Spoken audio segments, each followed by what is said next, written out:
Hi, guys, and welcome to the Gin and Tonic Show. We help Muslims and non Muslims to handle Islam in the 21st century. My name is Mustafa, and this is my co host in the nick of time. If you wish to talk about Islam, the ideology, you have come to the right place. We cover current Islamic news, Islamic scripture, some crazy comments, and a weekly topic about Islam to examine, critique, and analyze. If this is not enough Islam for you, please drop by our Discord to discuss any further questions about Islam.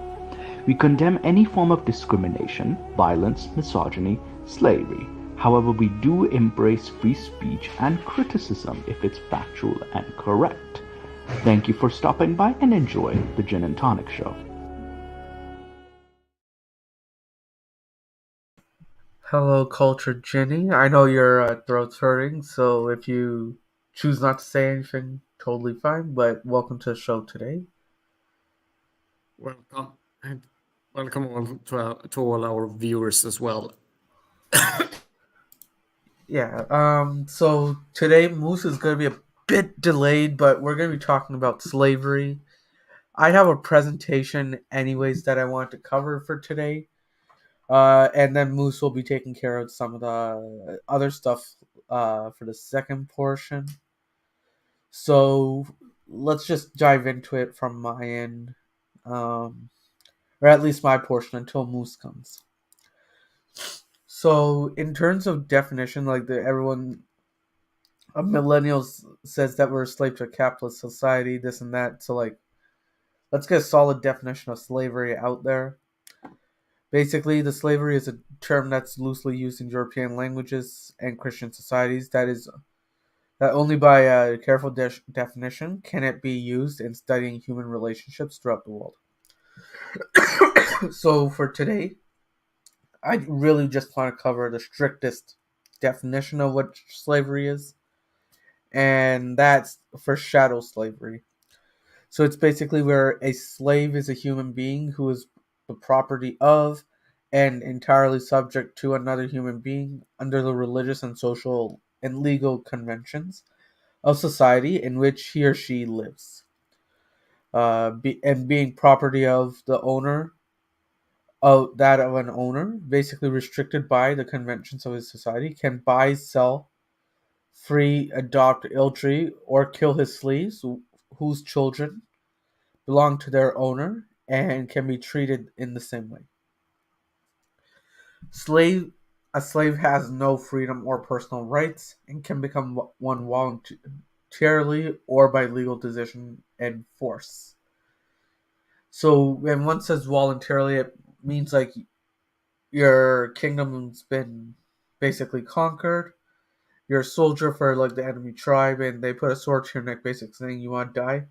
The guy's like, no, I'll do whatever the hell you want me to do. Don't kill me.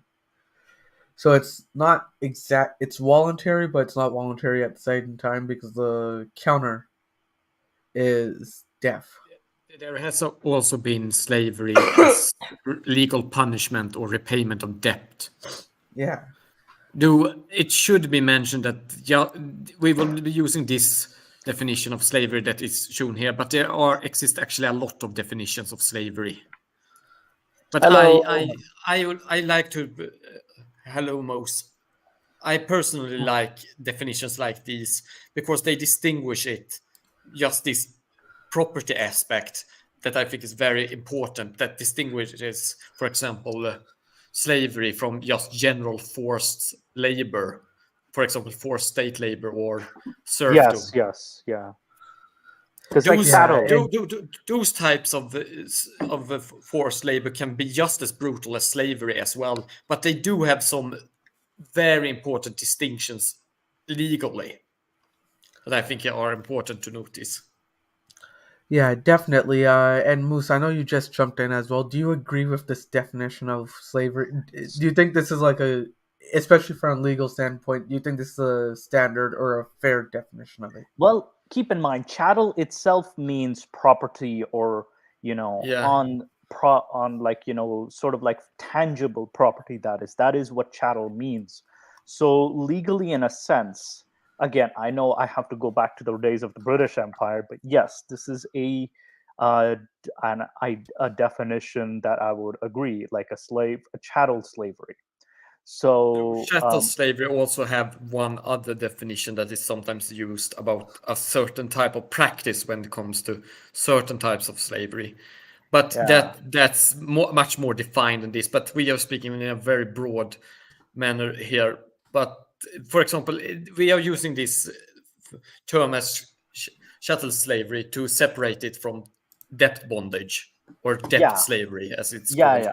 Because with chattel, you are a personal property. That is yes. what a chattel means in British legal terms. That is. So I agree with this definition, but I also like the point that you made is that the slave has no freedom or personal rights in this kind of slavery and can become one voluntarily by legal decision or by force. And I know we discussed this. Voluntarily usually means in situations like I will be your slave, please don't kill me. That's usually what happened in history, or like usually in situations like this. And to pay debts sometimes. Yes, sometimes to pay debts. So you could, or you do have a very gray area here between debt slavery and cattle slavery, because you do have things where you are in fact a slave because you aren't no longer a legal person but you're property. Yes. But you still have certain rights as a debt cattle slave. So you always, if you look for example at Jewish law regarding slavery and debt slavery, that's a type of cattle slavery because you aren't no longer a legal person. But if you were enslaved due to debt, there are some special rules that still apply. I think it's in the book of Numbers, I believe, or is it Leviticus? It's also in the Talmud. The Talmud. So I know that Torah had some rules as well about Israelite slaves and non-Israelite slaves. So they even make that distinction to like non-Israelite versus Israelite was had different statuses, so to speak. That's an additional matter. In but addition that's to a this. Separate, like a similar to Islam, which has the believing slave and the non-believing slave. But I think we've kind of got the definition over here. So Nick, what do you got for us? All right, so next slide here. Basically, I just want to say Islam didn't actually originate the idea or practice of slavery before anyone gets on my butt about this. Oh, absolutely. Yeah. But the thing is, it does admit, and in certain instances, it enacts the institution of slavery and establishes it in a firm legal and social foundation of its society. So, and you bring up this good point that it is not the origin of the idea, so to speak. And slavery existed. Ginny would, I think, would tell us how long, like, if again, given how well you know your history, like how long do you know the earliest instance of using slavery? The earliest recorded instances of slavery dates back to Uruk in ancient Mesopotamia. We are talking about before, the use of the metals almost. Or rather, exactly when it begins. But but it's talked about as a common practice. And there are some archaeological things that show people that might have been slaves in just right around the corner of the post-Neolithic era. So just as people begin to be settled and begin to create more, settled communities rather than being hunter-gatherers, then you see the introduction of slavery. Yeah, so it's actually almost existed from the start of like quote unquote civilization, so to speak. Yeah, and let me also kick some mud or dirt on some historians. No, slavery isn't a practice invented by white people. Yeah, no, it was not invented by white people. No, definitely not. It's a common universal practice. Almost all civilizations, there are some exceptions, have practiced it or had this as a main sort of labor. Yeah. So and your next point here, Nick, it says the Sharia, that is Islamic law, takes a panoramic view of slavery in human societies, arriving at a cogent statement of slavery that is endorsed by divine law. So, what do you mean by panoramic view of slavery? So basically, I was saying where it has a huge, broad aspect of definitions on how you can treat slaves and such, but it's almost as if they make it a very integral part of their own community and endorse it. So they've thought about how and why they can use slaves quite a bit, to a point where it's, I don't know whether to say it's intriguing or disgusting. Yeah, I would say it's a bit of both. Like how because you kind of see it from how they saw the world. But at the same time, like, can't apply to this, it's still disgusting though. Because, yeah, it's morally speaking. According to legal authorities, the original condition of the race of Adam is freedom, but for their security, one of two things is necessary: the religion of Islam or the protection of Muslim territory. This is an interesting one, and I think Ginny and I were talking about this, because how the religion started off was more of a territory, so to speak, and I think we were discussing apostasy as being seen as a form of what do you call it? I wouldn't say it's called treachery. Yes, it's a scene as a form of treachery. A sort of treachery against the polity that the Islamic teachings and Islamic institution of Islam represented. Yes, you have to remember that this is the classical view of viewing polities in the Middle East, or that they are kind of the representation of the divine, of the religion. You see this in the Code of Hammurabi. You see it in the Lip Ishtar Code before that, which are, ancient polytheistic pagan divine law. So this is something that continues throughout the entire Middle Eastern history, through Jewish tradition into Islam.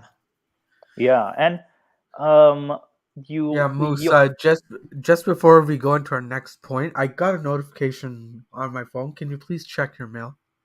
Oh my goodness! Why did you send me mail again? Why did you send me? What did Check you your send mail. me this time? Check your mail. I will beat your ass. I will beat your ass if you sent me one more book. One more book. You send me.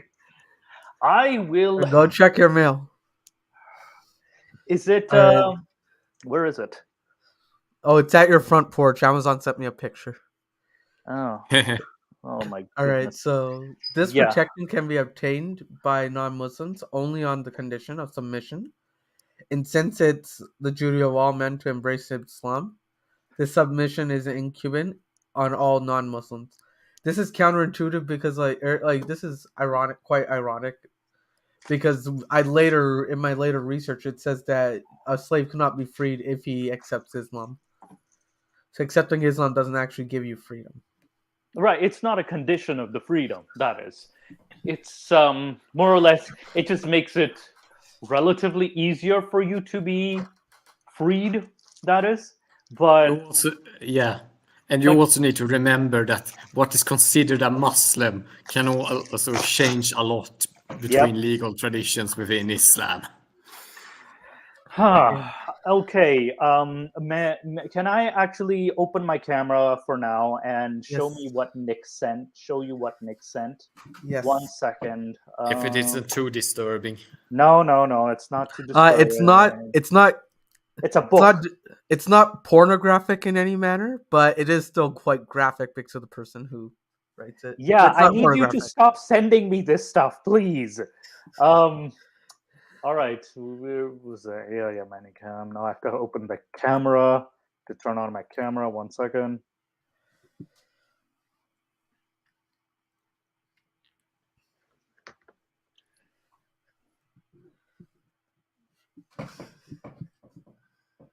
Oh, this is hilarious for me, so I'm not stopping anytime soon. I will actually send you stuff that you will find disturbing too. All right, so you can see me now with my luscious long hair, everybody. So this is what this Nick sends me: Fifth Wave Feminism by Muhammad Hijab, and uh, this in itself for me is graphic enough because of the fact that it's written by Muhammad Hijab. It's so small, and it is pretty much looks like Dawa propaganda, if anything. So you're giving me content to review for future. You're giving me content to review, but I'm also beating your behind with this.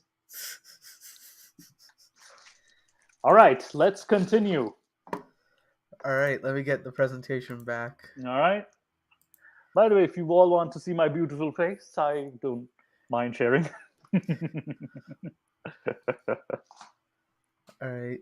So let me just get back to the page. So basically, at some of the types of slavery, I tried my best to categorize it. So we'll go step by step on the different kinds. Right, okay. Basically, domestic service, so what we would consider like maids now, except in a slave format. The social organization of the Islamic family led to an increase in the number of slave women and children in the households. The richer households might include up to 4 wives and their children, slave concubines and their children, and many slave servants. For the more onerous duties of cereal grinding, water carrying, cooking, and a bunch of other stuff. And I got this from Klein and Robinson, a book.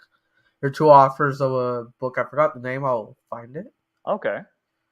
And as in earlier times, male slave attendants and guards in large numbers that added to the prestige of a male householder. So anything you want to add to this, Moose? Well, keep in mind, not only did it add, but there's a darker side to it too. They were also, and in history, both male and female slaves were also in complete service to their master sexually too. Yeah. So given that they would never, they couldn't say no. They could not, and even children couldn't say no to the mercy of their master.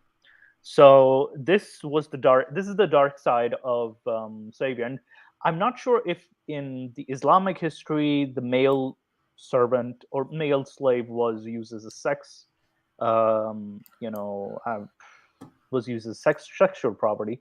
But I definitely know in the Greek times, they were definitely like some young male slaves that they really were into. Yeah. Now, there's a difference between domestic servants or maids and such, and then this slavery, because many people I claim say, "Oh, this was actually just domestic maids that they had," right?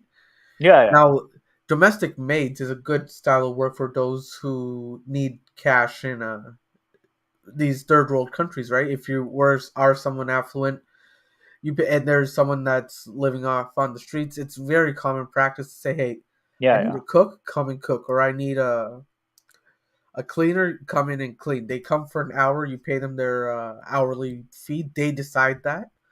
They come take their money and clean and leave. Because like even this, like I'll admit, I had maids in India when I lived there, right? And same in Pakistan too. This was also the situation in Pakistan as well. Yeah. But what's different is that they're not my concubines. I would never force myself sexually on them. They came, they did a job, and they left. Yeah, I had work, so I much rather spend $200 a month where they're bringing their own cleaning products and such, instead of me buying that stuff and like doing it myself. I didn't have the time to do it. But yeah, so I hired them, but they were for hire. They weren't actual like slaves. I wasn't beating them, and they weren't my concubines, and that's the biggest difference. And given that they have the choice to leave. They have the choice. They're not and sometimes in Pakistan and India, the servants or maids, that is, would come to your house and then go to another house as a cleaning service. That is, because it's for that specific time frame. Now, some houses do keep permanent ones too, And at times, it's they do treat them like slaves from time to time in Pakistan and India. And this, and I would see even Bangladesh too, like South Asia in general. So it is a practice that I'm not necessarily, you know, for. It's like in the sense that, like, especially the kind of abuse that happens for domestic servants. But it's Uh, not slavery. Not slavery. It is By definitely any not means. slavery by any Because, like, means. And I've heard a lot of Islamic apologists say, "Oh, this is just like domestic servants." No, this is slavery is very different. The servant has the choice to leave. He has the choice to be paid and leaves. And then they will even bring the false equivalent. Oh, you're a corporate slave. No. Even working for a company does not mean you're a slave to them. You can leave. You have the option to leave. You just can't pay your bills. You'll have to go to get another job. Or at times you have the option to file complaints against said employer too. You can file lawsuits against said employer. So you have the options as a, what do you call it, an employee. You've only, especially like a 9 to 5 employee, you're done at 5. You're no longer under their service anymore, and it's just for that specific time frame, and you're done. So you're not a slave. The better definition, like people say, oh, you're a corporate slave, or we're all slaves of the system. No, I wouldn't say. More like we're kind of peasants of the system, so to speak.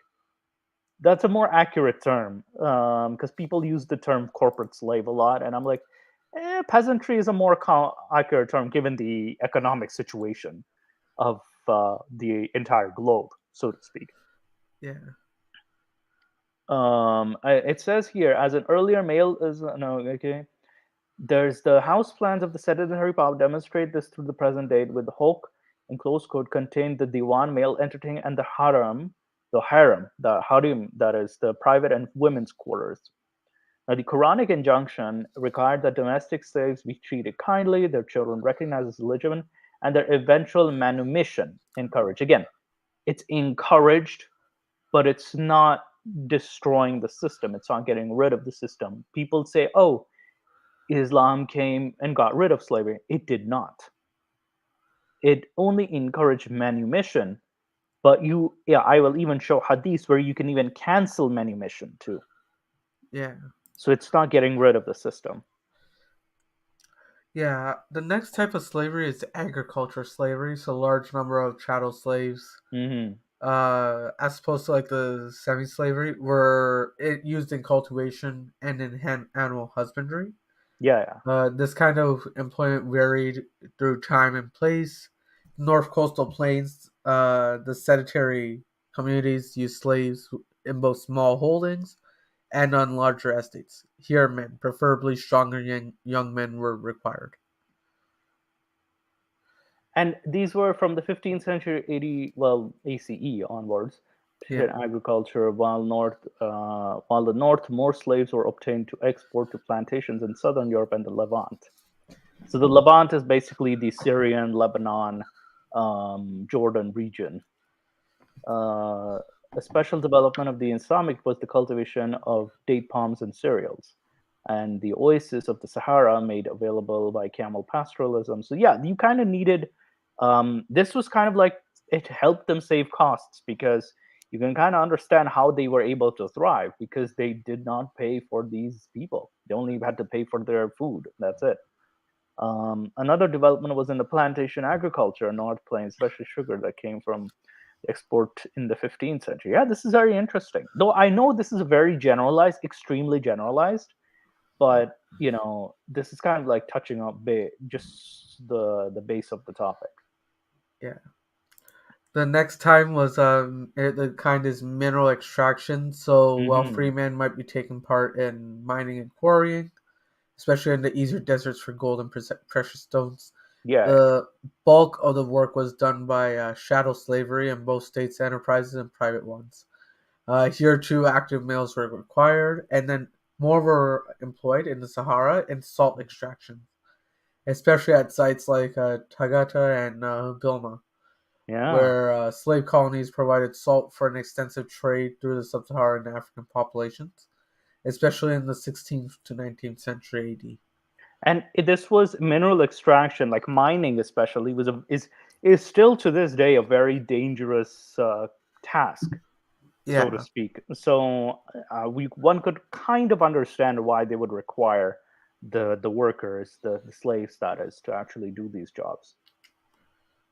Yeah, and like mining is definitely a hard job to where it's hard now. I worked in a mine as an internship, Hmm. not like slave labor, but like my engineering Modern slavery internships. but like my first engineering internship in college was at the mine in Sudbury. Okay. Yeah, Uh, that's is it out west or up north, Sudbury? it's right on Lake Superior on the way to Hmm. Thunder Bay. Okay, yeah, so it's definitely up out there. Yeah. Like not close to Toronto, not at all. No, So it's it a was bit a copper and nickel mine.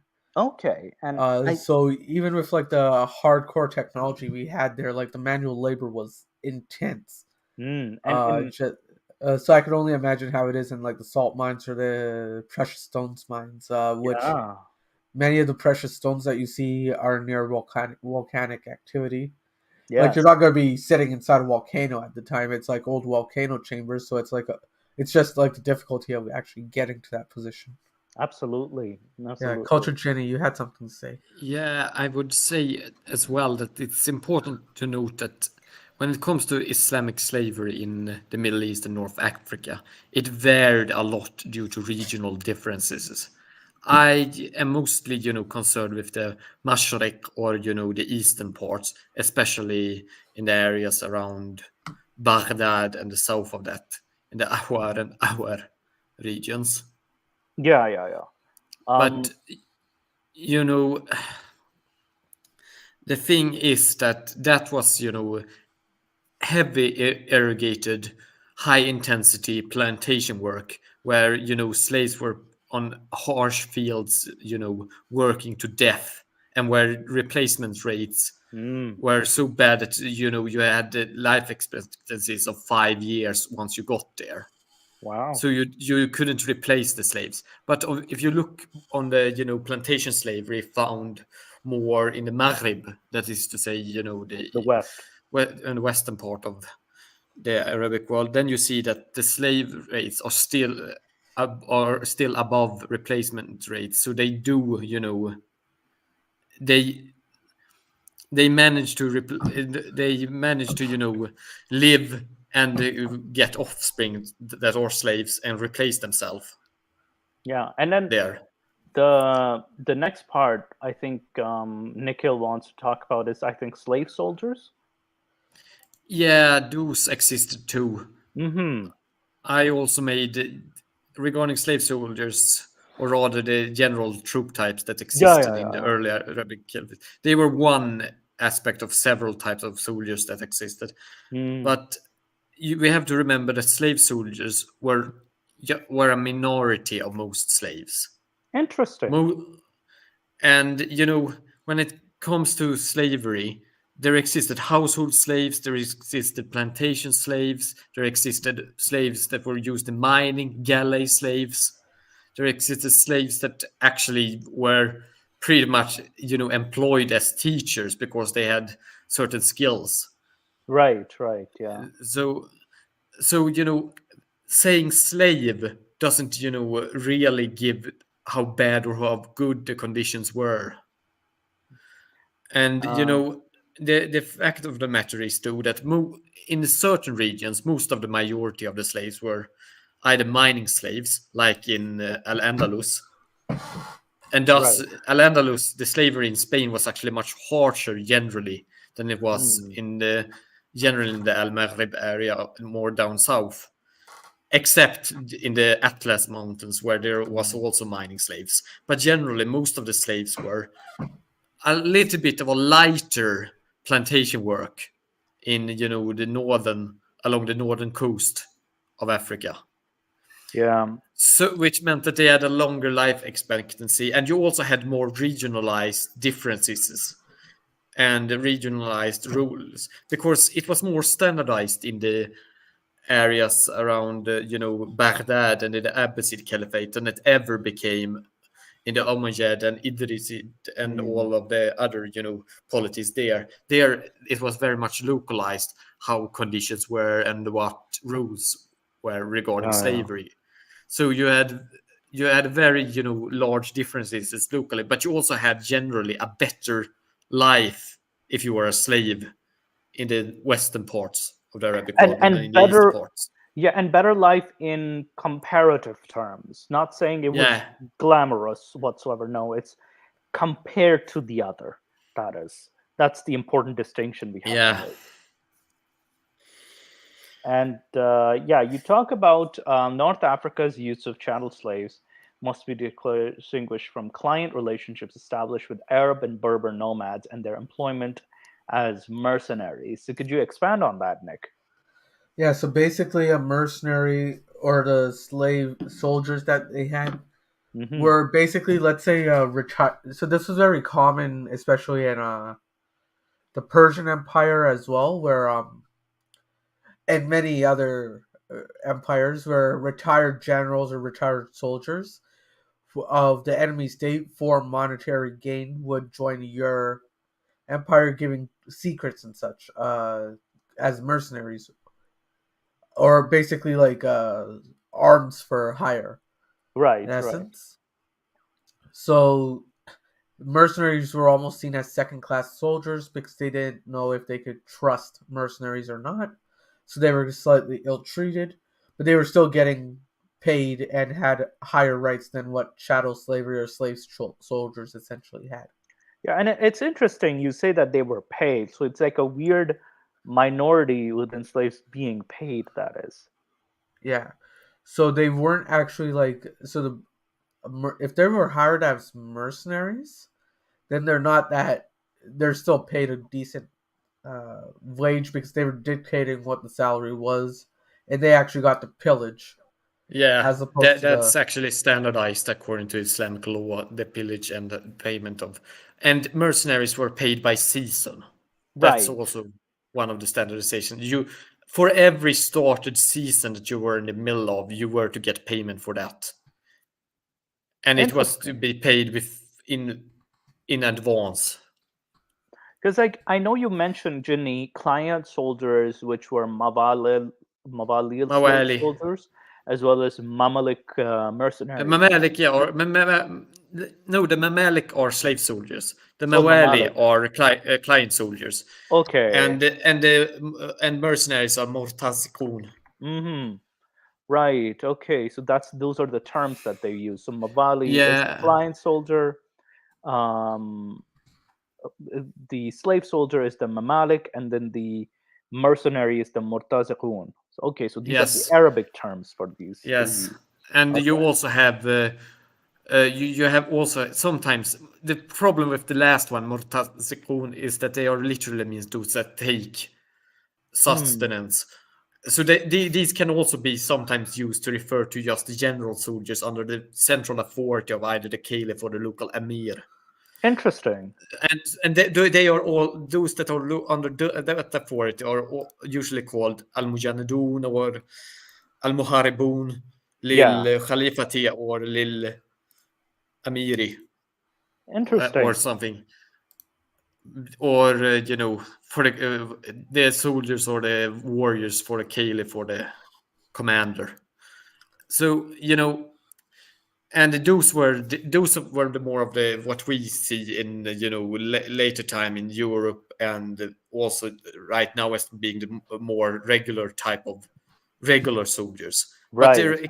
But the armies of this time of the early Arabic caliphates were a mixed match of various types of soldiers with various types of obligations and the like. I made a video with a brief overview of these.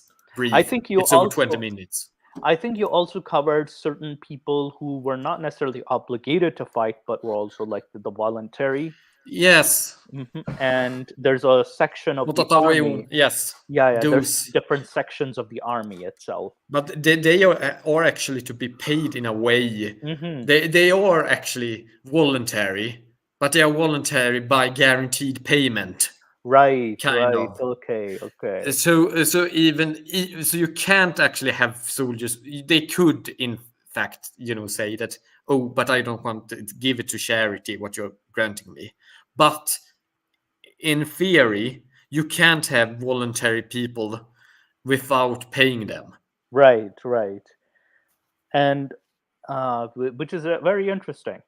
And then Because also, they didn't want the rulership. This goes back to various Islamic law traditions. Even Al-Mawardi talks about this. He's an theologian, a thinker about rulership and the like, and he says that this is important because otherwise the ruler will screw over his soldiers.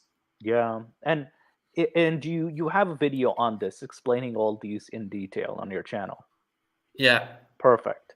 And yeah, the next point is that the small number of chattel slaves, Al Sudani from South, seem to have been employed in the 8th century AD.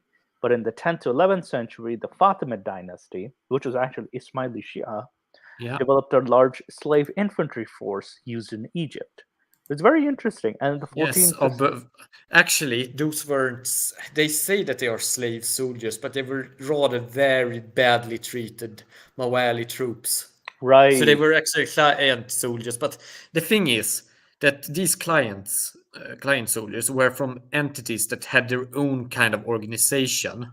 yeah, And what this Berber tribe had was a kind of very brutal type of, not slavery of their own, but a very brutal type of enforced serfdom, right, right, which actually wasn't the Fatimids' fault, but rather that tribe's fault. But since they were under them, you could kind of blame the Fatimids, but not really, since they also were a separate thing. And they yeah, also yeah. got into conflict with the true Mamalik, Oh, which were wow, true slave soldiers that were Turks. They were also treated very badly, directly by the wow, Fatimids. wow. So you also had this kind of interconflict between slave soldiers that were treated badly somewhat, and also against these Mawali that were treated badly. But they were usually the Fatimids. They usually took these Turkish Mamalik troops and kind of put them against these Berber Mawali, and vice versa. Whenever one Mm. faction became stronger, Right.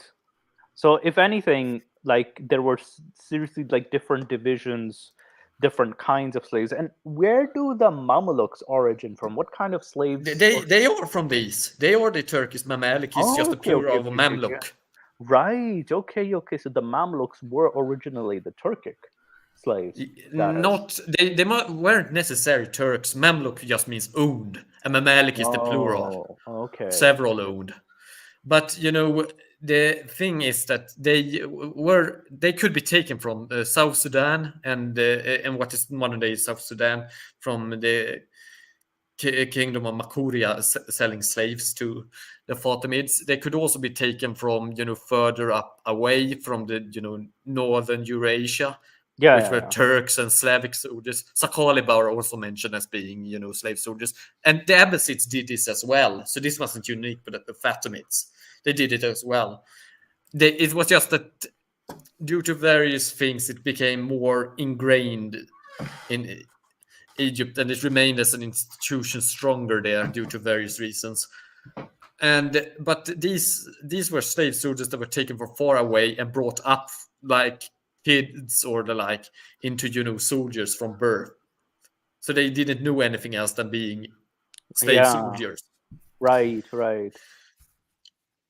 But the Fatimids then used these slave soldiers in their various wars together with their Berber Mawali troops. Yeah. And they were quite, I would say they've used them quite successfully, for the lack of the better term. They did. Yeah. All right. Next point, Nick. All right. Let me just go to the next slide here. Basically, in industry and commerce, like we mentioned before, continuing earlier practices, chattel slavery were trained and used in artisan workshops, males in metalworking, woodworking, and pottery, females in textile ones. Males were also employed as agents and assistants in commerce. Yeah, which is also These interesting. Yeah. these are like the better types of slavery where you don't Yeah. have backbreaking works, but you have the important work because you have Yeah. skills. Yeah, and generally slaves of this kind were very useful, so to speak, for those empires because of and I find that they would find out that they would have these skills such as commerce or like for pottery and Earlier, stuff. one of the reasons as to why metalworking was they actually had slaves do it was that metalworking, despite the Arabs actually being rather proficient in it, there is a view that goes back even to the Bronze Age in the Middle East, because you see this with Cain or Cain being actually a word for blacksmith. Yeah, yeah. It is that blacksmiths are kind of seen as bringers of bad luck, and it's a bad thing. You even see it in that Haddad, or one that works with iron, blacksmith in Arabic. Interesting. It comes from the same root as Had, limit, or Mahdud, limited. So the blacksmith was seen as someone of a bad omen, so to speak. And they were kind of kept outside, away from society. Yeah, but Interesting. whereas in like Greek and Norse culture in that area and Roman culture, blacksmiths were kind of like the prime of artisanal. Maybe it's because of the warlike societies where blacksmiths were, after soldiers, were quite respected. I And mean, Yeah. that's the they even ironic had the blacksmithing god as well, right?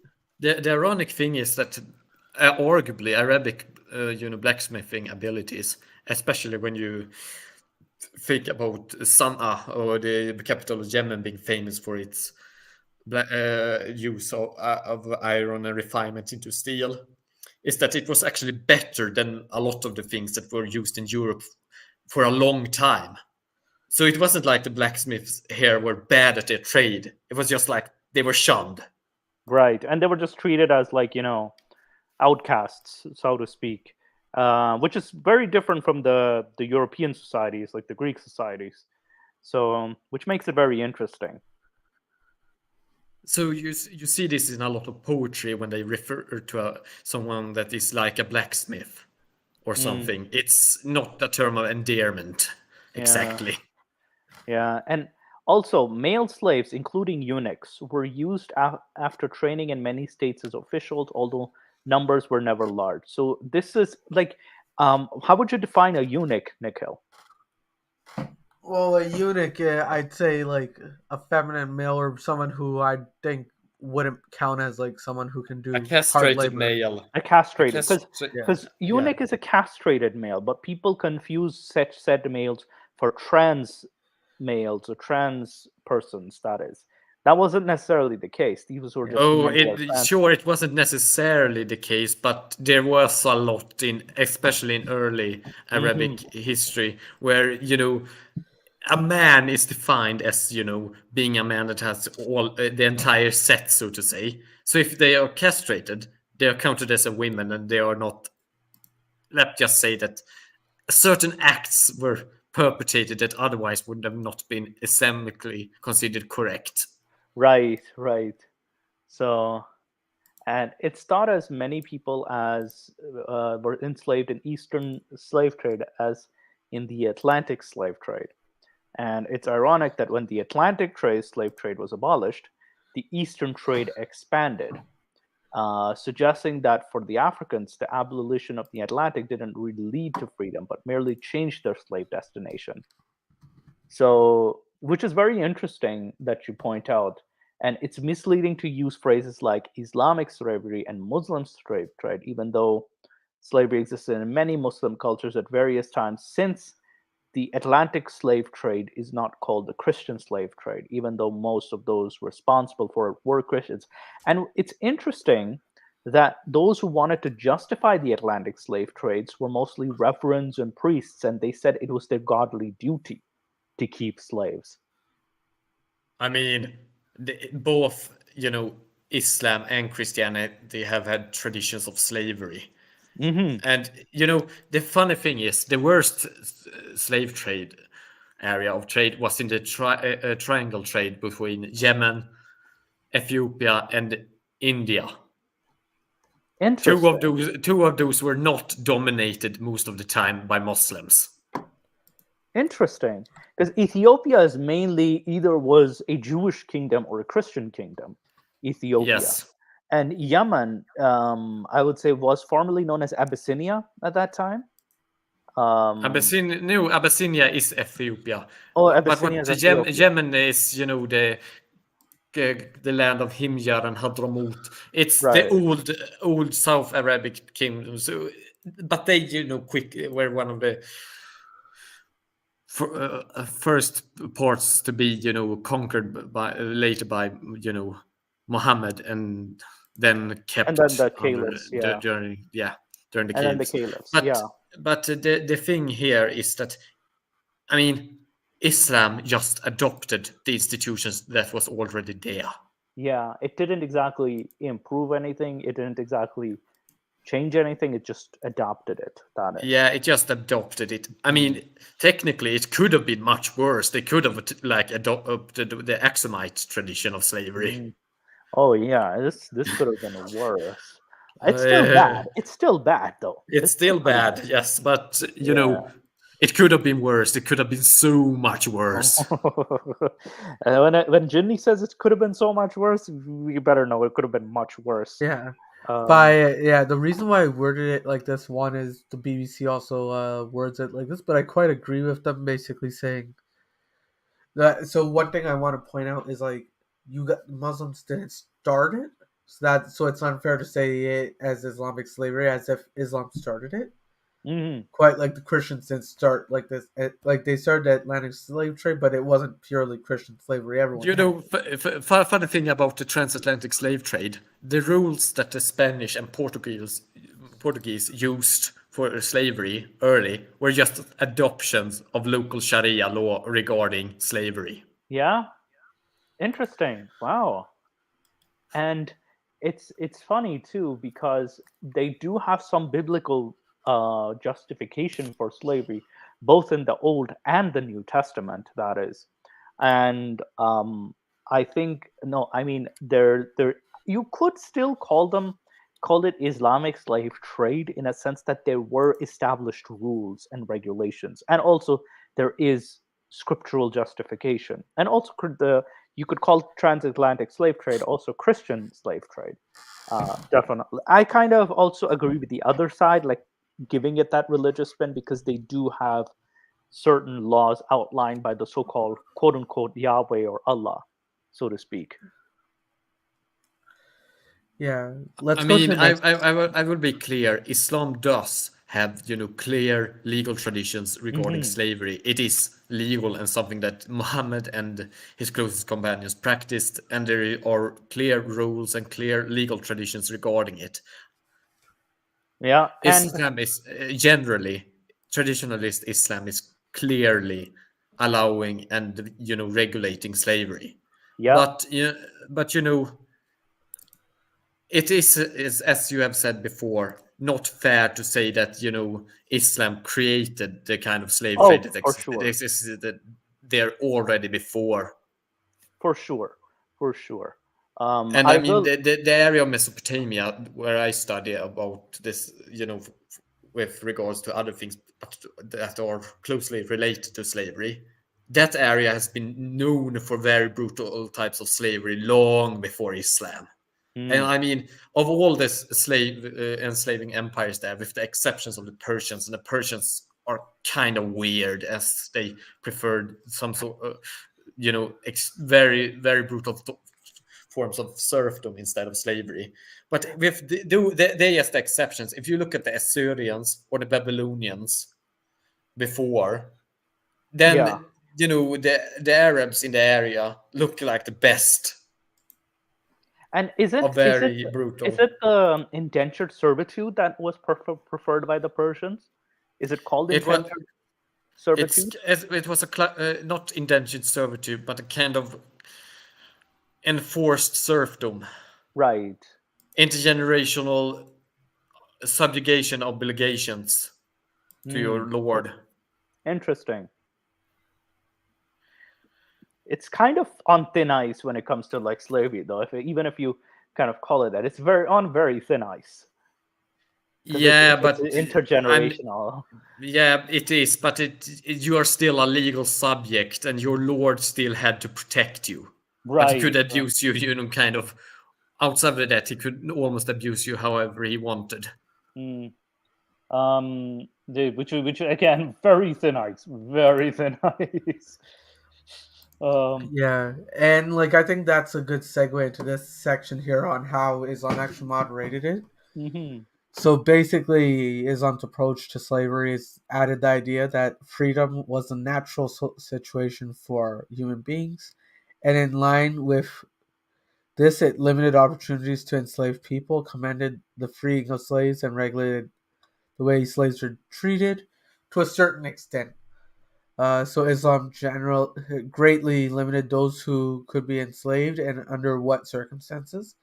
Although practicality shows that many of these restrictions were evaded. Islam treated slaves as human beings as well as property. Islam banned the mistreatment of slaves. Indeed, the traditions repeatedly stresses the importance of treating slaves with them, but practicality shows quite different.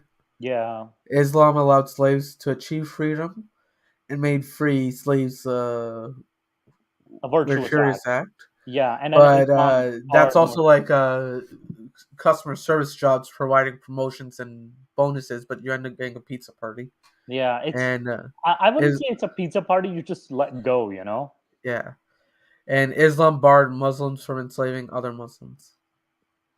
I mean, this one is kind of debatable in the sense that, given in practice, a lot of this was very debatable. In Yeah, practice, in because practice, I mean, it was also very uniformly very imposed because informal. there are very different there are different legal traditions within Islam, different interpretations of these things, and also different practices. Again, slavery in the Middle East and North Africa varied a lot depending upon where you Yeah, were. yeah. And not only that, the tradition of Islam, what a lot of people know from the Quranic tradition versus what we actually see, is quite different. So, which we'll bring up in some hadith as well as some in the sirah. That is, Yeah, but one thing I really want to enforce The- in what I added here is that the essential nature of slavery remained the same under Islam as elsewhere. It involved serious breaches of human rights. However well they were treated, the slaves still had restricted freedom, and when the law was not obeyed, their lives were very unpleasant. So I really have to put this out there. yes, it It's was it was not, not a pleasant life at all. yeah, I mean, because I also have to say one thing that I think if you look at the type of slavery that would be natural in the area around Mecca, it would probably have been household slavery mainly because it doesn't. The area around Mecca is not really good for, with the kind of mass scale work that more that we associate with plantation slavery or with mining slavery. Mecca doesn't have the resources around that makes that the natural kind of slavery. Instead, what the main kind of slavery that would have been practiced during the time of Muhammad, if he lived in Mecca according to traditional Islamic sources, like he is depicted, then it would have mainly been slaves being active, helping in the household and like. And you also see it in the tradition that it seems to be that kind of slavery that were the main type of slavery. And what happened later when Islam, increased in reach and, Right. the Arabs began to conquer in the northern parts of the Middle East and down south into Yemen was that they began to adopt the more, mass type of slavery, as that had been the norm there even before them. So you get this very type of brutal plantation slavery and very brutal type of mining slavery. And the paradox here, the poignant paradox is that the humanity of the various rules that led to freeing to create a demand for new slaves that could not only be supplied by war or forcing people into slavery. And I kind of agree with this. It forced them to sort of enslave the other, that is the non-believers, normally, that is, or the invading the areas that they invaded. So that was, and also what being an interesting point, 1 million Europeans were enslaved by Barbary pirates. Yes. And yeah, I'm gonna need reparations. But yeah, They even did slave raids up into Iceland. There were Icelandic slave trades too. Slave raids. No, slave raids. Yeah, And raids. there is actually one that they called Turkamaya, or the Turkish woman, with kind of the reference in that she was taken by the Barbary pirates, and she was, because they had suspicion that they bought her back, but they almost thought, did she, lack her faith? Did she convert to get better treatment? So she was kind of shunned, even if she was brought back. This is kind of spoilers for future videos that I am planning to release. No problem. But there was, yes, they even did raids into, but they also raided the British Isles a lot. Yes, the Barbary pirates. Yeah. The next point I wanted to cover here is the paradox. So the poignant paradox of Islamic slavery is that the humanity of the various rules and customs that led to the freeing of slaves created a demand for new slaves that could only be supplied by war, forcing people into slavery or the slave trade. Yeah, I think we were just talking about this.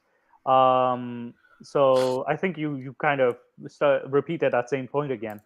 So the legality of slavery in Islam, together with the example of Prophet Muhammad, who bought and sold, captured and owned slaves, may explain why slavery persisted until the 19th century.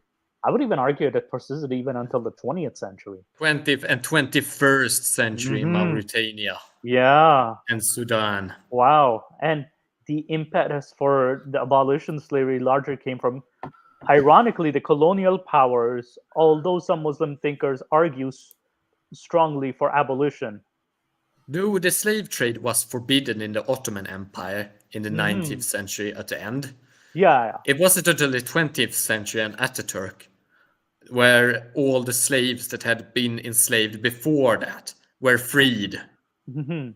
So it was interesting that the Ottomans did some reforms in the 19th century, but I feel like they were kind of forced by the British and other European powers to do that, but they did it very reluctantly. It wasn't until Ataturk that all the slaves were actually released. Really? The trade, you're forbidden to trade your slaves or forbidden to get trade, new ones, but not necessarily keep the existing ones. Yes, exactly. Wow. And it wasn't until or keep the ones that were bred, and it wasn't until Ataturk that it was now we just have to seize these things.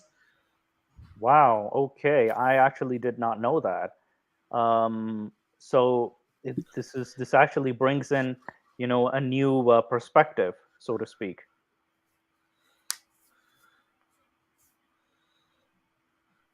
All right. So the next one is like slavery and Islamic law.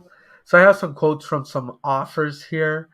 Bernard Lewis, he wrote The Shaping of the Modern Middle East in 1994. Islamic law and customs provided no basis for the abolition of slavery or even the curtailment of the slave trade. Abdullah Ahmed, basically the author of Sharia and basic human rights concerns in liberal Islam. Yeah. And the editor is Charles Kurzman in 1998. Although the vast majority of contemporary Muslim abhors slavery, it still remains a part of their Islamic law.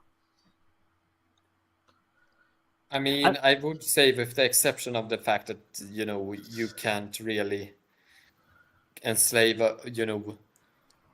Muslims, and the fact that if you convert, you are to be saved from being enslaved again, and you are supposed to actually free people that are Muslims. And remember, there exists some minor curtailment, but it isn't major anything that actually threatened the institution. Mm-hmm.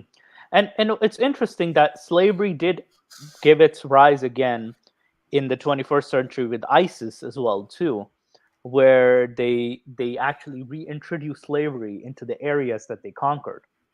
So the Islamic State, especially, a lot of people were like, "Oh, this is not Islam," but they were actually following the laws pretty closely. The Islamic State of Iraq and Syria, or Daesh, if you want to call them. So yeah, so it was very, very close, and I agree with that it remained part of the religious law. They were just abiding by the religious law that's outlined. So it's this is where a lot of people argue that Islam needs to reform. But Jenny or Nikhil, is slavery still part of Christianity or Judaism, currently speaking? I'd say like the text still has it, but like the society just says no to it. What, Jenny? What do you think?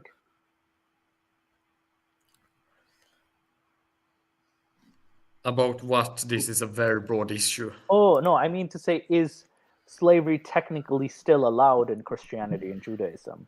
I mean, it depends upon which traditions do we actually mention when we mention Judaism and Christianity. So you saying because I say that there. Should I mention the entire Ethiopian civil war, because that will get very complex and with the various factions there, because in the Ethiopic Orthodox tradition you do have the legal tradition still with slavery, right? And right. It didn't end until the 20th. Slavery wasn't abolished in Ethiopia until the 20th century. So they were actually much later than most of the Middle East. And even much later than most of the Christian world too. Yes, and they were still and there are still issues about slavery in practice still being there, and so certain factions within this civil war, and it's very complicated, actually wants to bring it back. Wow. So yeah. Wow. And have actually done it in practice in the rebel. Oh no. So it's alive in certain traditions. And in context, what Nikhil mentions here, Islamic Sharia law accepted and accepts slavery, as did other legal systems such as Roman law, Hebrew law, Byzantine Christian law, African customary law, and Hindu law. The world was very different in those days, and the practice that seemed profoundly unethical to modern minds were common and accepted. During the formative stages of Sharia, and for the next millennia, there was no conception of universal human rights anywhere in the world. Slavery was an established and lawful institution in many parts of the world throughout this period. And what differentiates the reason why I added all this is because, they're definitely right where it was accepted back then, but we're in the modern time, so it should no longer be accepted. And keep in mind, when a religion like the Jewish law, or Christian law, or Islamic law, or any religious law, like even Hindu law, promotes it, it's like saying that like the divine was so slow at abolishing slavery, like the gods couldn't do it, but humans were able to do it. So it kind of puts a dent on the gods themselves, on religions themselves. That's people say, oh, religion is the foundation of morality. This is your morality right here. Sorry, my eye. You're high off of what? No, my eye. Oh, I thought my camera was on. No, never mind, it's off.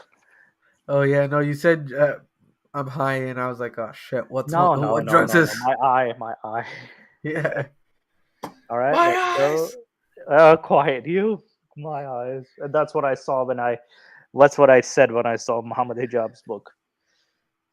And slavery was too fundamental. Yeah, it was too fundamental to Arabian society in the 7th to be abolished easily.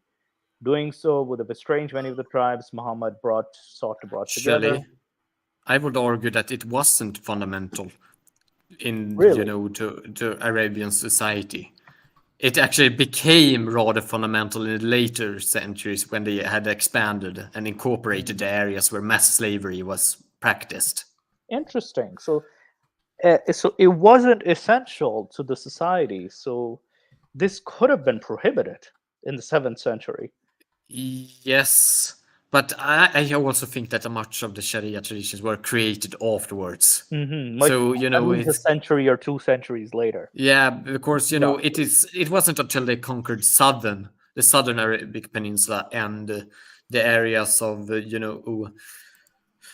of Iraq and Syria where mass slavery became, and also Egypt, where mass slavery became needed again. Yeah. Or needed. Interesting. Oh, Jacob Neusner and Tamara Son comparing religions through law.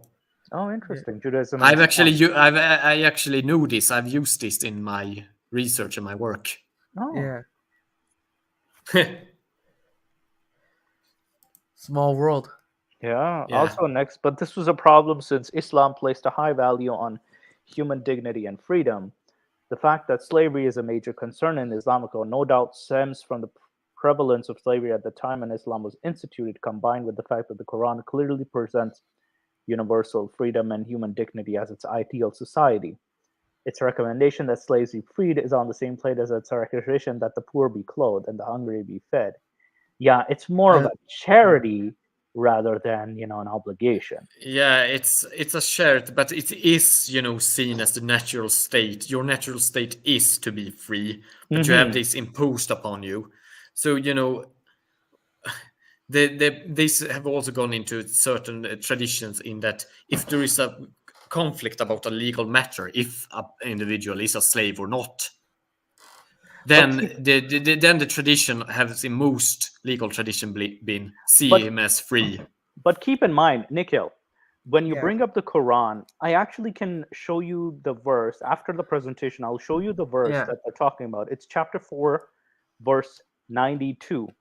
So it gets more complicated because it's a condition why you should be, it's recommended. The only condition that you should be, I'll show you the condition of why a slave should be freed. So once you're done with the presentation. For sure, yeah. We're almost done. We got like 8 more slides. All right. Again, for context, I added another quote here. The Sharia could do, and the factor it was to modify and lighten harsh consequences of slavery and discrimination.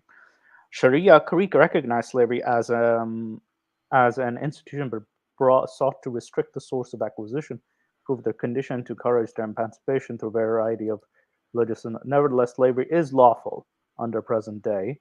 And it's sort of like, try to regulate it. Yeah, establish some rules. But it was still legal. But these rules, I find that they were very loose. They weren't exactly strictly applied. They're very loosely applied.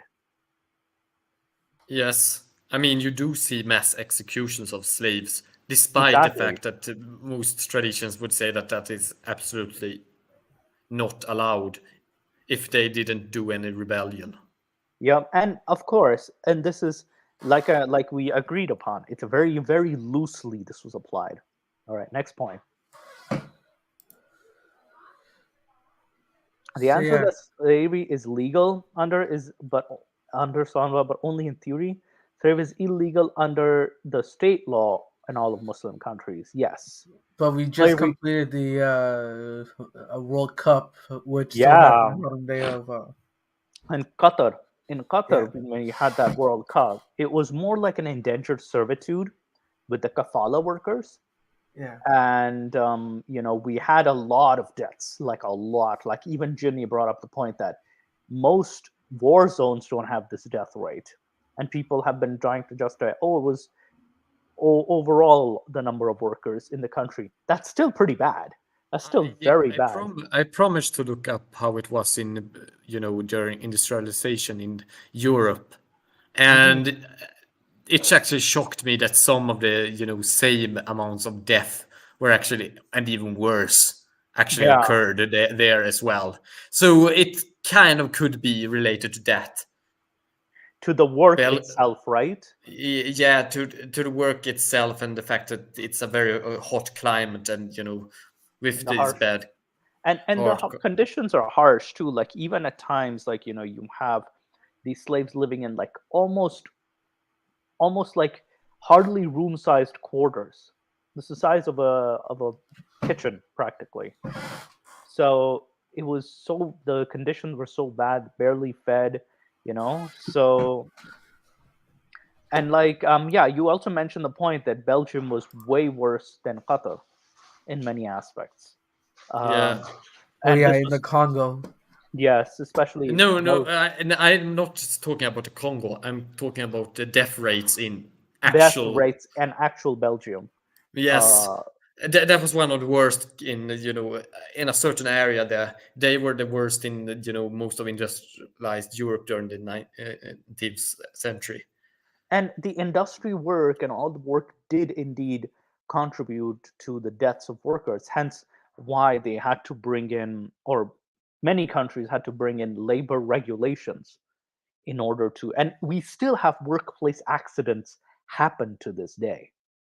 Workplace accidents have the most number of claims in Canada, especially when you're like, you lose a finger, you can actually like lose, what do you call it, like a limb, you can end up cutting yourself, like and mainly like you can even end up in an accident, like a machine accident, so many things, trapped. There's so many scenarios that could lead to a serious injury, bodily harm, or even death of a worker in even today. So you can imagine back then how much, or even in Qatar, how worse it is without said regulations.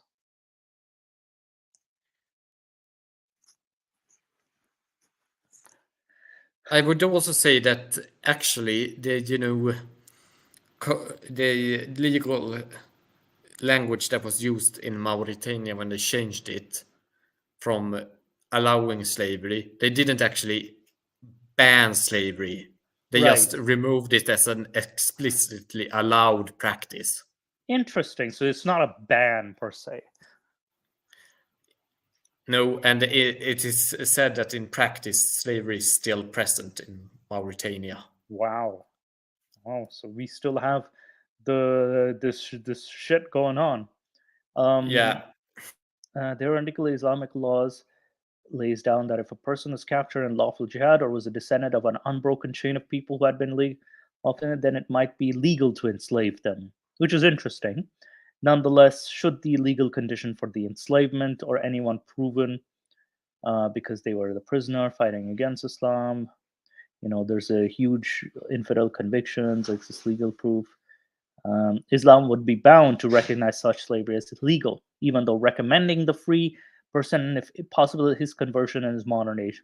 Yeah, the only because the verse says it's more recommendation of releasing a believing slave rather than a non-believing slave. That's the big difference. The Banda Muslim commentary. In practice, it seems virtually impossible that there will be a jihad that is lawfully declared according to the strict letter of the law, and there are no living defendants or descendants of lawful slaves. It means that legal enslavement is unthinkable, at least in application. The Islamic law recognizes slavery as an institution within society, attempts to regulate and restrict it in various ways. Different legal schools differ in their interpretation of Islamic law.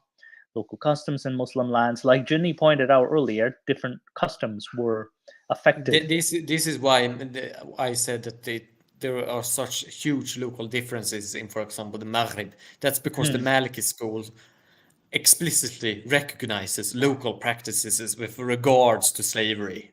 Yeah, and it says here in the merchant cities of Southeast Asia, the Sharia helped forge a legal distinction between slave and non slave unknown in the rural hinterland. More frequently, however, the application of the Sharia outside the Middle East was tempered by local customs. This allowed Muslims in the region, as distant as Somalia, India, and Indonesia, to argue for the maintenance of pre Islamic and other local structures of slavery, even if these ran counter to the prescriptions of the Sharia. This is by Gin Campbell, Structures of Slavery of in Indian Ocean, Africa, and Asia. So this is very interesting that they still kept the local customs despite, being in contrary to the law. Wouldn't they say that it's pagan traditions and then because they did it for everything else, right? How many libraries and such were destroyed, like the Nandala Takshadala? Yeah. Libraries, right? And universities.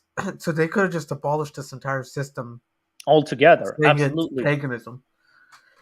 Slavery is what the pagans did. So demolish it. That's it. All right. Let's go to the next one here. One thing I also want to say about Somalia and the reason why they did have the Adal Sultanate, but the exception of that, most of the time, the Somalians and other peoples in that area have been dominated by the Ethiopians. So they didn't really have the opportunity to practice that type of slavery. Interesting. On a massive scale. I mean, they were more likely to become the slaves than taking the slaves. Okay, so they never got to apply these rules and regulations. I mean, they did on a very local level in small scale. But they never got, the really chance to develop. They did under Adel, but it never developed into a massive slavery because it didn't last that long.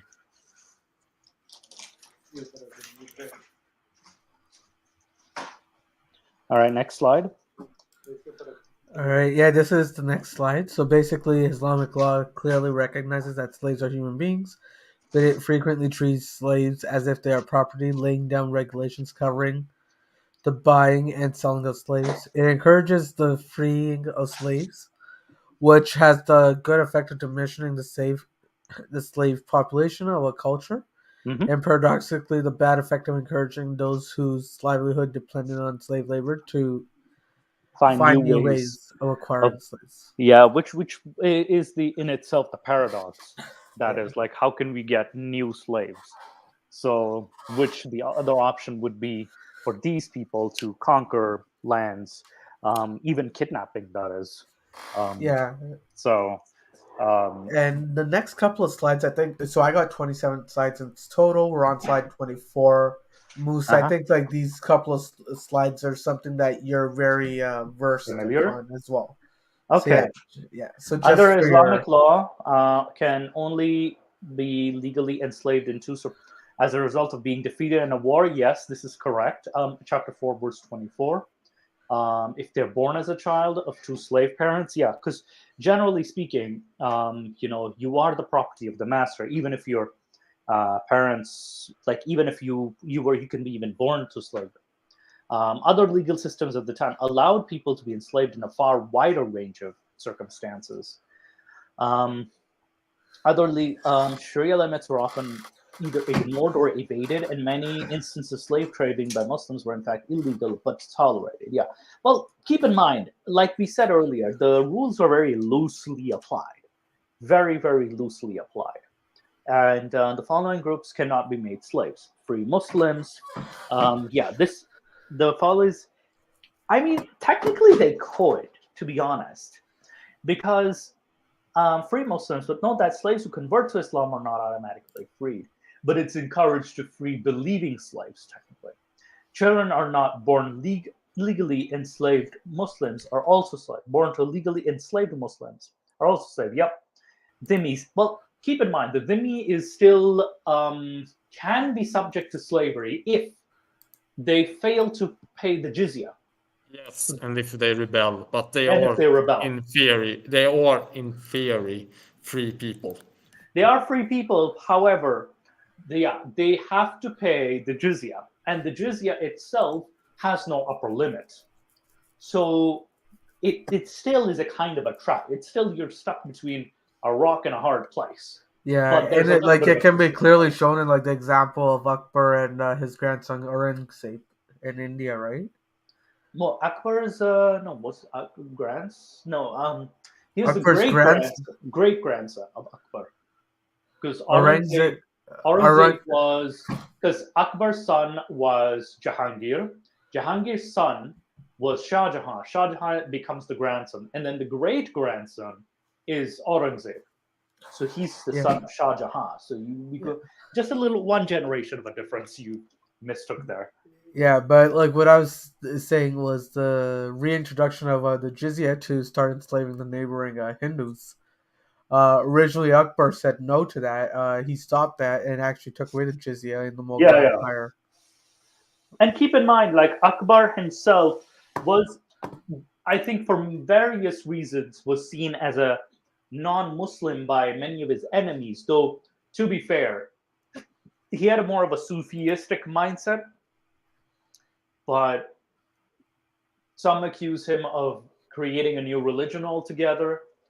He even had a Hindu wife. So, but the preceding Mughals, Humayun and Babur, definitely did enforce the jizya, but Akbar forbade it. But yes, Aurangzeb reintroduced this, and I could see a good reason why he reintroduced this. One good reason was Aurangzeb was quite a fanatic, very religiously fanatic. The second reason was he really was needed funds to generate for the war that he was causing with the South, especially with the Marathas and the Shia states of Golconda, Bijnor, Deccan, and what do you call it, Hyderabad. All these places were definitely ruled. Many of them were ruled by Shia rulers, kings, nawabs, or what do you call it, governors. So basically, he waged war on them for what. This was one of the reasons why he waged war on them, because he wanted to eliminate any Shia influence, and also he wanted to finally get rid of the Maratha, and the South, because the South was this grain in the thorn for the Mughals since the time. Yeah, Even the the time of, Pallavas and the Pandyas, Cholas. I'm actually planning an episode on those as well. yeah, because they were a thorn on the Mughal side for a long time. So definitely, like, that's the only the reason historians tend to focus on, but they ignore that there were a lot of Shia rulers as well. Oh yeah, and the thing about the Cholas or the Tamil kings as well in India, they were ruling all the way from Sri Lanka all the way to Burma, and then had adversaries in Indonesia. So these guys, saying they're thorn on the side, I'd say they were a big challenge. Oh, The that's for Mughals, sure, because they had this they were yeah. a bigger challenge to the Mughals than the Marathas were. Oh, and because keep in mind, they had the sea practically. Yeah. So, for the Mughals, the south was very difficult to take over for a very long time. And even so, when they may have gained some territory during the time of Aurangzeb, it cost them the empire practically. Like, it got the entire empire bankrupt. Hence why, like, I can see why he reintroduced the jizya. But it could also be he just wants to introduce his version too. So there's various reasons depending on how you look at it with Aurangzeb. But let's just face it, Aurangzeb was a piece of shit. I'll admit that. He was a piece of shit. Brilliant, but a piece of shit. He enslaved my people. I'm not really going to go into this since this is entirely my expert field, but I said a similar thing about him and got burned for it by a professional historian that is an expert about this. So I would just say that Aurangzeb is a very complex character with a lot of things going around him. Well, keep in mind, he was, because Nikhil and I were more familiar with Indian history, right? And we've studied, especially because I'm actually Hyderabadi from He's Hyderabad. Hyderabadi. My father from my maternal side was also from Hyderabad too, from that region. So I think there's also like not only the oral, but we were also like kind of like taught the history, and also we Yeah, studied but Pakistani history. his argument was that a lot of the thing that we are taught about Aurangzeb is from later propagandistic sources about him due to various reasons. And when you look at the primary sources, a very different picture emerges. Yeah, but keep in mind, I mean, would, these things are complex, and maybe we should just go on. yeah, but keep in mind, let's just say, like, I think I can, have a nice debate with that professor there. But anyway, um,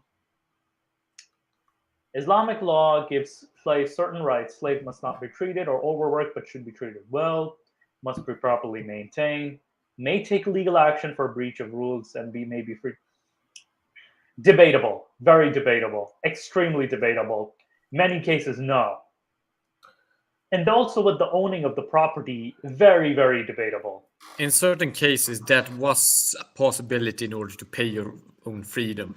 Yeah, like you could, and not, yeah, you could also pay for your own freedom. The one with the slaves may own slaves. This one's interesting.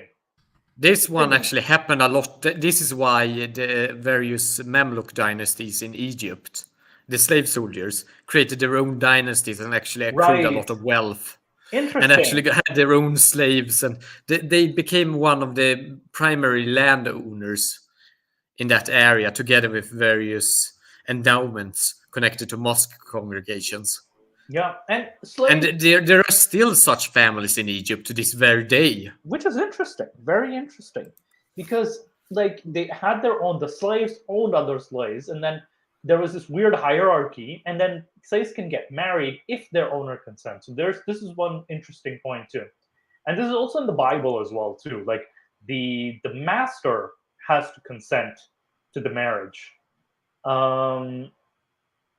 This one's interesting. Slaves may undertake business on the owner's. Oh, for sure, they can definitely do that on the owner's behalf or the master's behalf, as it was their duty. Slaves guilty of crimes can only be given half the punishment that would be given to a non-slave. Although some schools do allow the execution of slaves who commit. Well, and keep in mind, certain scholars also said that you could actually punish, the slaves with death if they did a crime, because it connects badly to you. And not only that, and counts us as a rebellion. And keep in mind, the practice of flogging slaves was still on, so you could still punish slaves by flogging them. The master could do that. So, it was still pretty brutal. Like, doesn't mean that they get half the crime. It's just that they're at the mercy of the master, so to speak. The female slave cannot be separated from her child while it is under 7 years old. And I specifically added this because when instead of referring to a child as a day, they refer to a child as an it. So I didn't really change the wording out of the source that I got this from. And keep in mind, slaves were as young as 7, 8, 9 years old too. So they were considered like, they were pretty much like they could be beaten too, like flogged. Female slaves cannot be forced into prostitution. It was very loosely applied though. You can have sex with your, you can have sex with slaves, but you can't hand them out. But what they did in practice were that they said, "Oh, I give you this slave, and you give it back to me." Yeah, like it was done for free, pretty much. Like you didn't make money off of it; you just lent that slave. Yeah, exactly. So it's pretty bad. Still, it's not pimping, but it's pretty bad. Like it's pretty fucked up. All right. Islamic slave law allows slaves to get their freedom under certain some. It divides slaves to the right into various classes. The muqtal, a slave who has the contractual right to buy their freedom over time.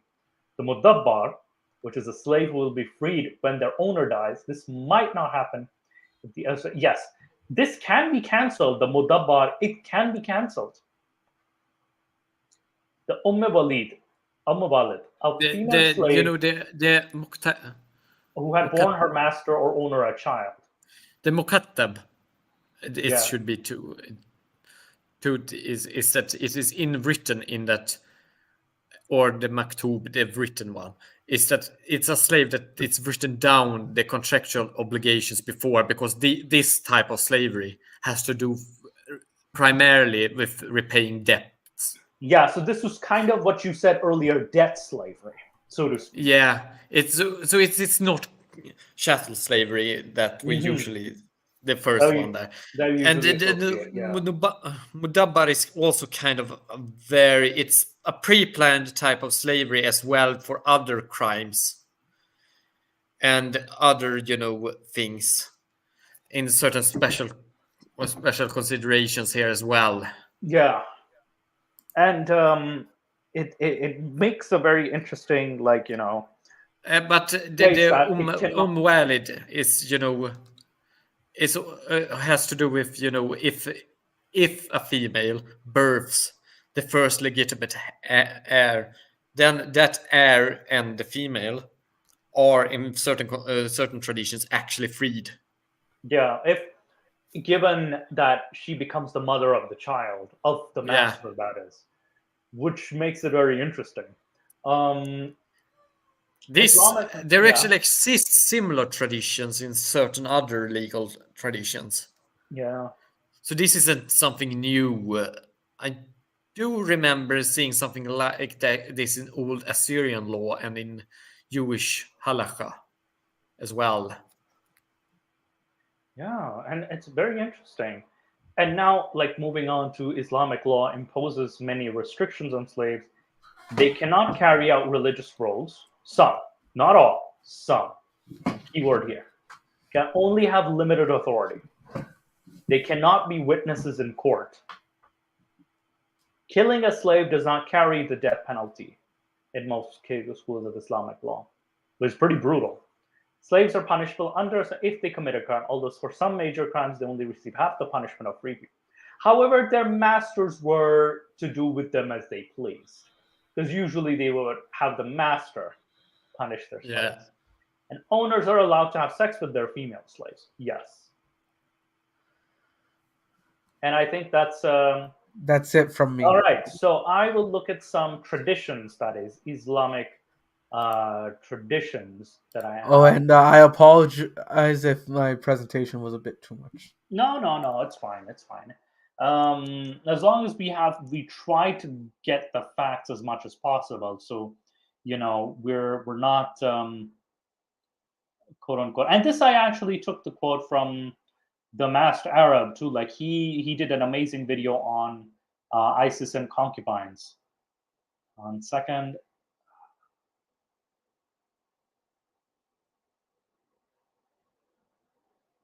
All right, so I'm going to present.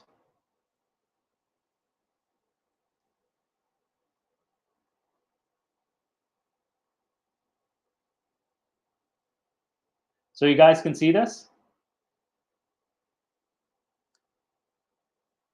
All right. Yo, Nick, can you see this? Shit, I'm on mute. Yeah. I can see it. Perfect.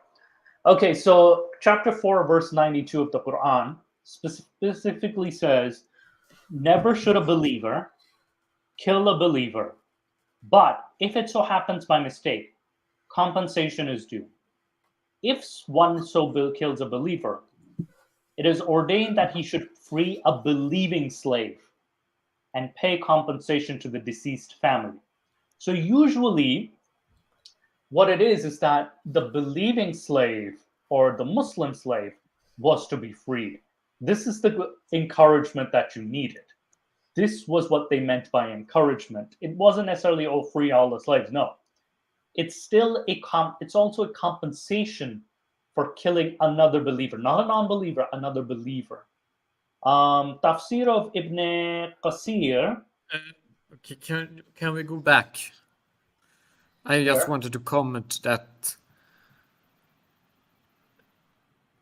Yeah, go ahead. Actually, it does it is like an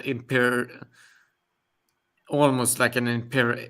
Wait, let me view. It's a problem because I'm viewing this kind of on the small screen here, so I'm.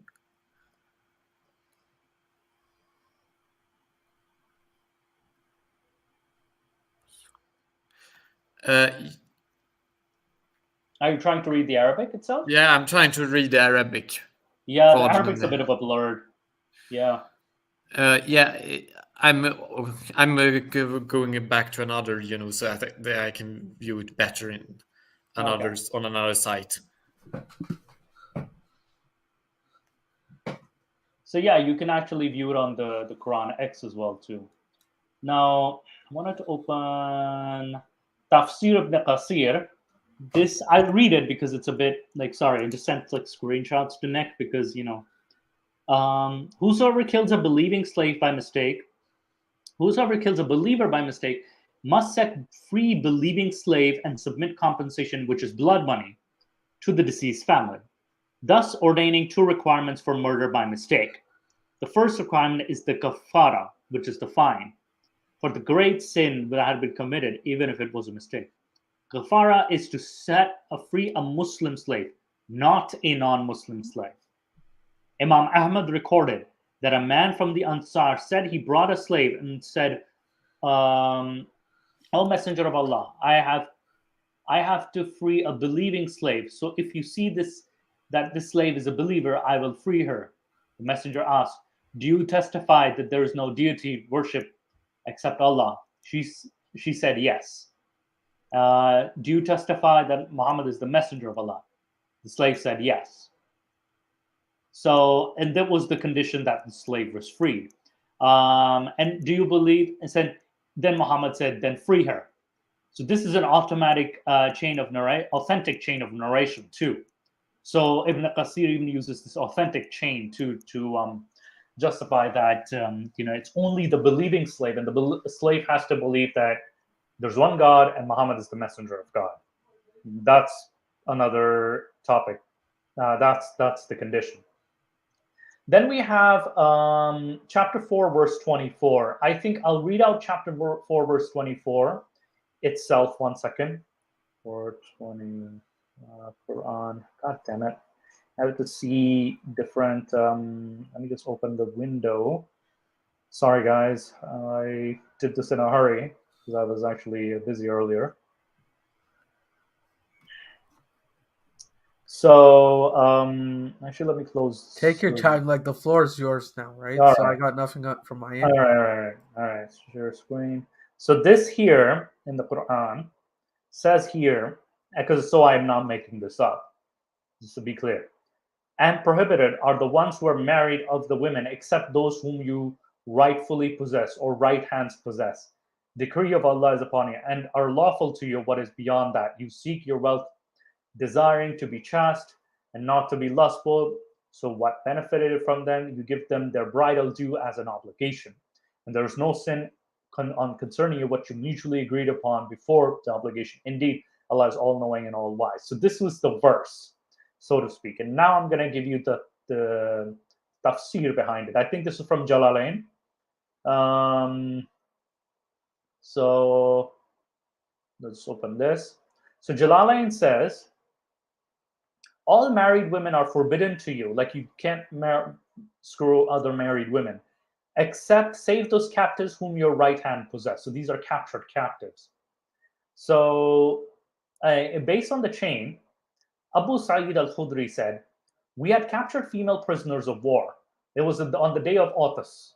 And because they were already married, we disliked having any physical relationship with them. Then we asked the Prophet, Allah, bless and give him peace about him. And the verse, and all married women are forbidden to you, save those captives whom your right hand possess, was then revealed as a result, which we consider it lawful to have physical relationship with them. Which means that you can have sex with the captured slave or a captive, even if she's married, even if the husband is alive. And usually the husband was amongst the captured too. So you would definitely have these female prisoners of war be abused. There's another hadith which says, during the Battle of Bani al-Mustaliq, they, Muslims, captured some females intending to have sexual relation with them without impregnating them. So they asked the Prophet about coitus interruptus. The Prophet said, it is better that you should not do it, for Allah has written whom he is going to create till the day of resurrection. He just said it's better, but it's not like, prohibited. So this is what covered, what do you call it? And Culture Ginny mentions Quran 492. Yeah. Yes, I would say that it just states that as a consequence, you should free a slave. As an imperative. As a consequence. Like I said, it's a consequence of the crime you committed. Yes. So it's an exchange for the crime. So that's a condition of freeing the slave, which is and so it's not necessarily like, it kind of paints a different picture. But it isn't like you may free a slave, but it's more stated that you should free a slave. Only if as a means of compensation, that is. And it has to be a believing slave. It cannot be a non-believing slave. That's actually not stated here, but that's probably in the additional. It is in the verse. Where? I just showed you. Hang on. Oh yeah, Mu'minat, believing. Yeah, it is a believing slave. So yes, free a believing slave. Yeah, to pay compensation. I'm sorry. Since I was jumping from the other site where I was looking at this verse and then back, I didn't have it at the same time. So, and the tafsir also specifies that it cannot be a non-Muslim slave. Tafsir ibn Qasir specifically says it's not a non-Muslim. Now, we also have another story from Ibn Ishaq Sira, which is interesting because when the apostle divided the property and wives of the children of Banu Qurayza amongst the Muslims, and he made some shares, the apostle said that Sa'ad ibn Abd al-Ansari, Ashal, some of the captain women, Banu Qurayza, he sold them for horses and weapons. So he actually sold women who were captured in battle for horses and women. He chose Rehana for himself. This, Rehana bin Amr Khunafa. So she had shown repugnance towards Islam and she was captured and clung on to Judaism. So the Prophet put her aside and felt some displeasure. So this was another story. And this is where slave trade is still encouraged. Like there's a precedent set by the Prophet that he does exchange slaves for quote unquote horses and weapons. And then there's another interesting story where Oyana bin Ibn Hassan took an old woman of Hawazin and said as he took her, I see that she is a person of standing in the tribe and her ransom may well be high. And the Prophet is like, refuses. He says that the ransom is high. The Prophet returned to the captives at a price of 6 camels. Each he refused to give her back. Zuhair Abu Surad told him to let her go, for her mouth was cold and her breasts flat. So slaves were examined basically based on the size of the breasts and the mouth too. So this, it's quite cruel. Sorry guys, I'm just gonna stop sharing this because don't want to dox Nick. All right, so I'm also gonna show some additional hadiths as well that I sent Nick. My apologies, Nick. I send you all this hadiths. No worries. I keep just in response. I keep sending you books. Yes. So I think that's my punishment. That's your punishment for me, isn't it? All right. So yes. Well, it's not so much punishment because Muhammad Hijab is quite the scholar, so you can actually learn a thing or two from him. Shut up. All right. So this is another hadith which I have from Sahih al-Bukhari 2415 or Book 44, Hadith 6. Now, this is a situation where the freeing of a slave or manumission of a slave can be cancelled. So a man manumitted a slave and he had no other property than that. So the Prophet cancelled the manumission and sold the slave for him. Nu'am ibn al-Naham bought the slave for him. So the rule was, if you didn't have much of an inheritance, you can cancel the manumission of the slave. So this is where, imagine that the slave was so happy and then suddenly Muhammad cancels it. So when you make the claim that Islam encouraged freeing slaves, this kind of puts it upside down. This contradicts that completely. There was another one. Oh, yes. So another situation I'll show you of a slave girl being exchanged for ransom too. So this is, no, it's not the same. Not this one. It's the same one. I have another hadith open. Sorry, guys.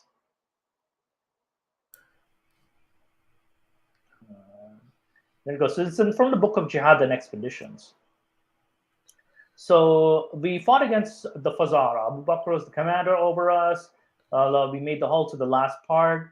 Some of the enemies were killed, taken prisoner. I saw a group that consisted of women and children. I was afraid lest they should reach the mountain, so I shot an arrow before them. And when they saw the arrow, they stopped. So I brought them, driving them along. Along was a woman from Banu Fazara. She was wearing a leather coat. With her was her daughter, and she was one of the prettiest girls in Arabia.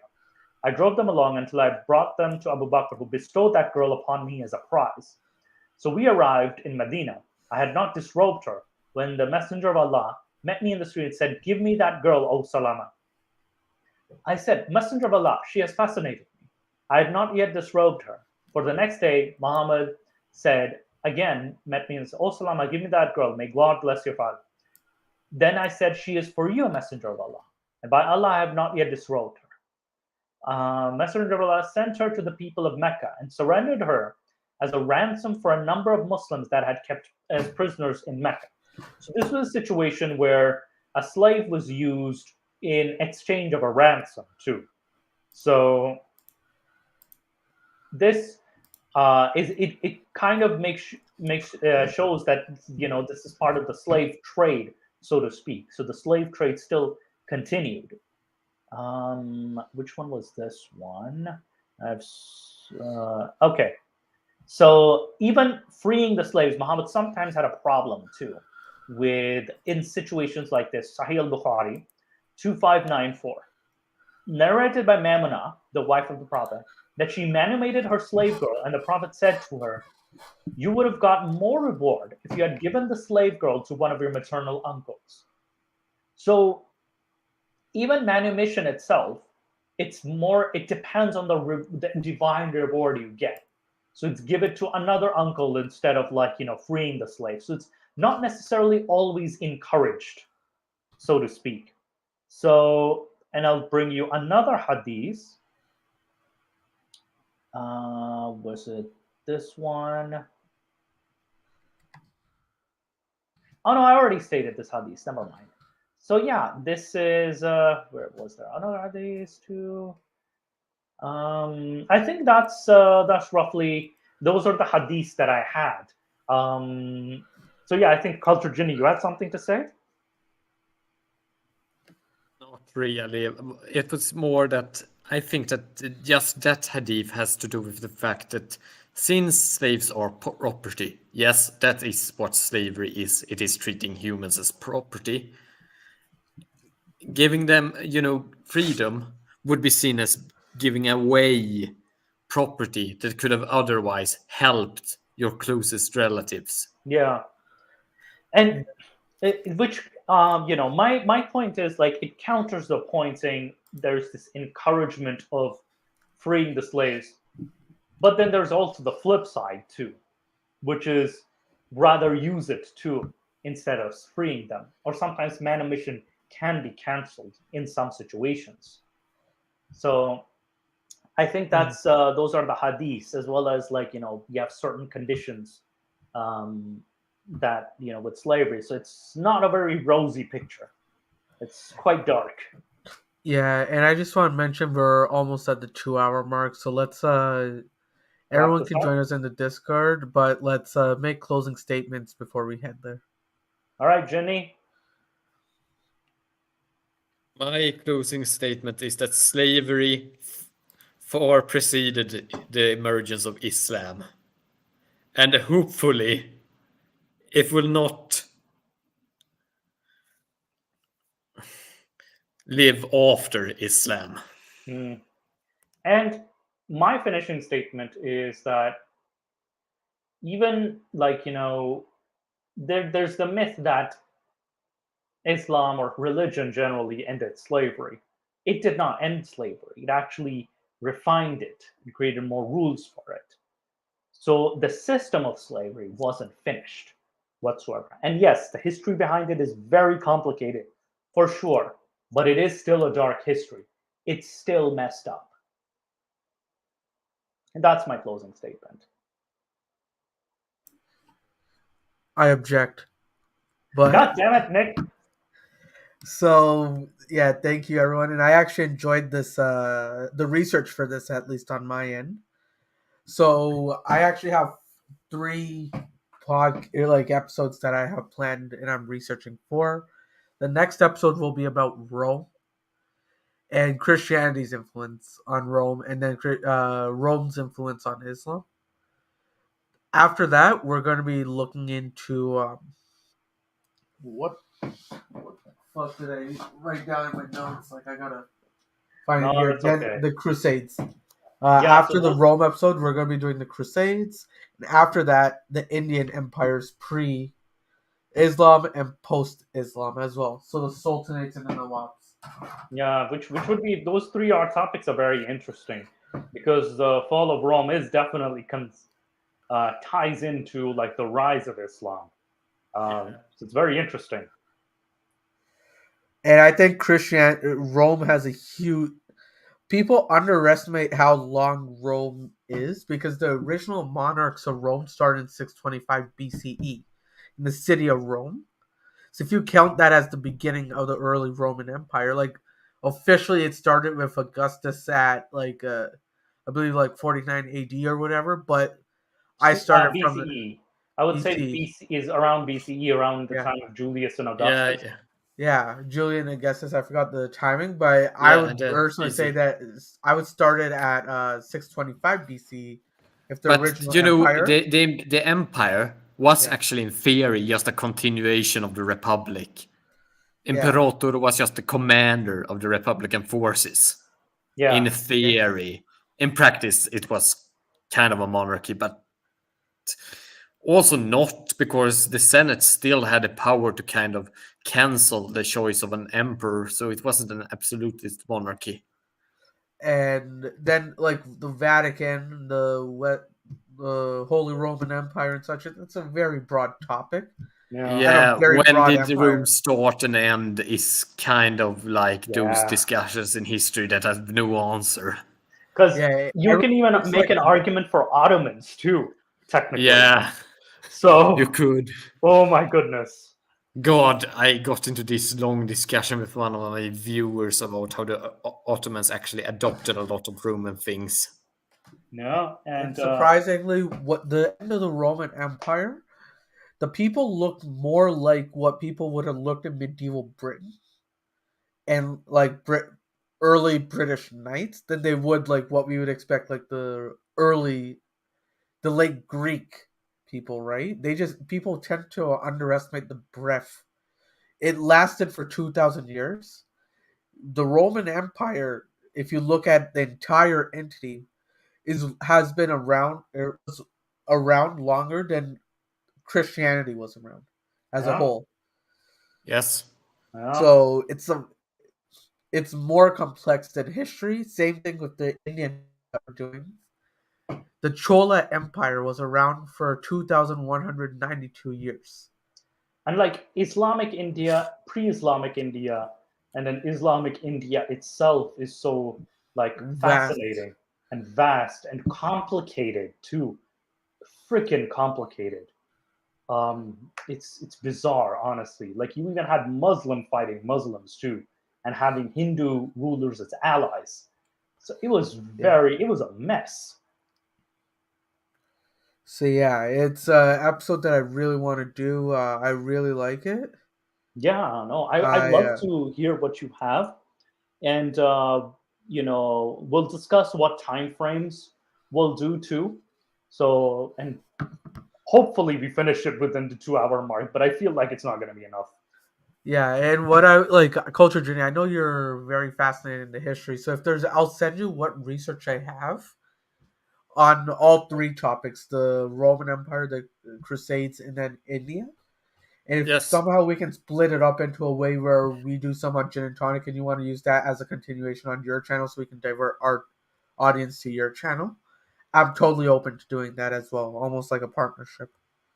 Yeah, let me just look into it first. Yeah, for sure. I'll say, so we can collaborate on like the research and see how much we actually have. And knowing how broad these civilizations and such are, we probably have a huge amount of it. And Again, now, just to mention, my speciality wasn't Rome. My speciality was, rulership rules and, rules regarding land ownership and land control in Abbasid times in the Middle East. So that's kind of different, but I still, I'm pretty broad. Yeah. Anyway, guys, we have to, make it a close. Thank you for joining us, dear lovely viewers. Every week, thank you for your loyal support. Also, apparently, I heard that our channel or my channel is blocked in Pakistan. So, I actually asked someone from Pakistan to double check so they can see the video, but the channel itself is blocked. I'm not sure how that happens.